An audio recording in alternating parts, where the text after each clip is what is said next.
Welcome back. Now in this video, what we're going to do is we're going to pick keywords for each one of these slides, which is going to represent one scene. And you'll notice that there are 27. Now for the sake of time, we're just going to pick one keyword that we're going to depict with an image. So we're going to go through each one of these slides and then we're going to pick a keyword for each one. Okay, so what we've done is we have picked one keyword from each of the phrases. Now, in some cases, we didn't use a word-for-word definition. We used career instead of work.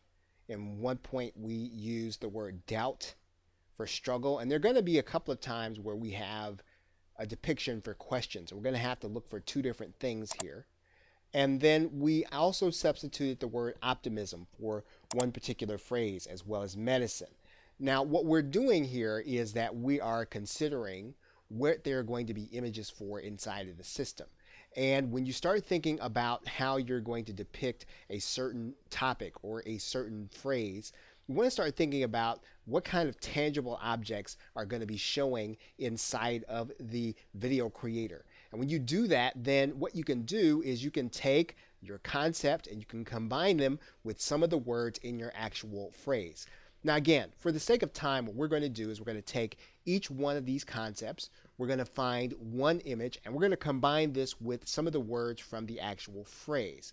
Now again, you are free to do whatever you like. You can do more or less images, you can do all words, but it really doesn't matter as long as you have the animation, as long as you have the depiction, and that you are actually getting your viewer to focus in on your words. Okay, so what you'll want to do at this point, if you are following along, is you will want to take your document, you want to take your script, and then you want to find at least one or two images that represent the phrase or keywords in the phrase so that you can then go to your video creation software. Okay, so with that, thanks, and I will see you in another video.